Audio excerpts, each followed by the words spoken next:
for your first exam in the distance education class and getting ready for Reading 99, Exam 1, please make sure you have gone over all of the PowerPoints, including schema, metacognition, memory, levels of learning. Those are really critical.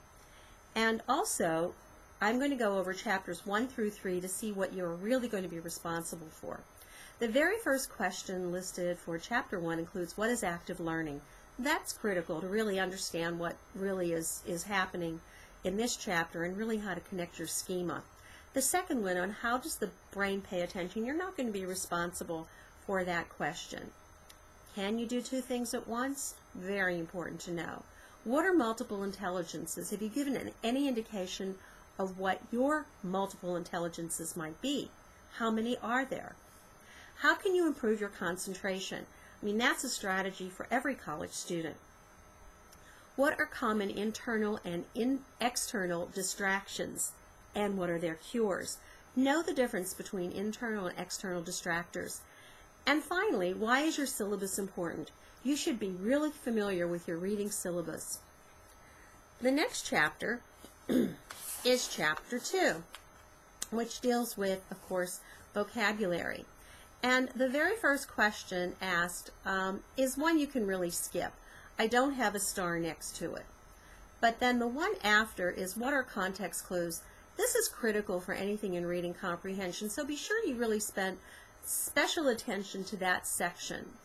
The next one is, why do we learn prefixes, roots, and suffixes? That too is really important. If you have Spanish in your schema, the Latin root words and the prefixes and suffixes will probably be very helpful to you. If you do not, or if you have another language as your second language, which is not a Romance language, it might be a little more difficult, but just to get a sense of how English is organized. What will you find in a dictionary? That's important. Please know what guide words are. What is a glossary? Every textbook has a glossary. That's an important concept. We will skip what is a thesaurus and move on to what are analogies. Please pay particular attention to what is meant to what are analogies. You may skip what are acronyms, and you may skip the information about transitional words. We will get into that a little bit later. Now, moving on to chapter 3, what's important in chapter 3, it's called Strategic Reading and Study. And on here, actually all of these questions are really going to be important. You know, what is strategic reading? What do you do as a college student? What's a study strategy? You learned a little bit about that when you dealt with the understanding level in the PowerPoint presentation, where there are quite a few study strategies recommended. What are the 3 stages of reading? Be sure you know those, and in the order that they happen. Strategies for previewing. What about, how do you activate your schemata? The whole section in the PowerPoint dealing with schema is explained here. So is metacognition. So the PowerPoint plus your textbook would be really helpful to understand those two concepts. What are the strategies for integrating knowledge during reading? In other words, you're in charge of your metacognition. What do you do to really succeed in it? And finally, why do we recall or self-test what we have read?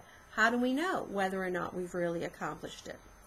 Also, in this section, I have listed a particular reading selection for you to begin with, and it's called, and I believe it's on page 209, and it's entitled On the Sidewalk Bleeding.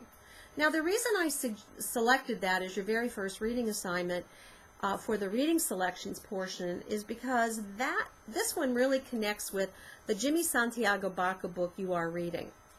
What it asks you to do here, and if I can move this over, is one saying here, a chance for a clean start. So this is helping to connect schema. In other words, connect with what you know. And then they're going to give you some words, some different vocabulary words that would be really helpful for this particular section. And you read it as you normally would. I'd like you to time yourself when you're reading this so that you have an idea of how fast you are reading with really good comprehension. And on your selection, I believe it does tell you how many words there are in this selection. and it would be listed here in every particular selection. This is 3,040 words. Now, under course documents, you will see reading selections, and you will also see a place where you can write down all of your answers to the various questions. I believe some of them have anywhere between 5 to 15 questions. Just write your answers on those particular sheets.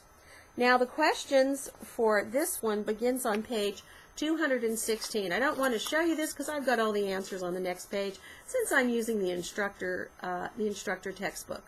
So on page 216, you will see 15 multiple choice questions. So definitely go over those, write your answers, and then when I ask for it, you will be submitting that particular selection plus 4 others of your choice to me somewhere down approximately the middle of the semester. Again, if you have any questions following this, the exam is multiple choice, 50 questions with at least 4 points per question. The first exam is going to be based on all of the PowerPoints that I have listed for the first couple of weeks of class and the 3 chapters that are in your textbook. Again, if you have any questions, let me know. You know when my office hour is online, and again, I'm always available during email. Take care. Thank you. Bye.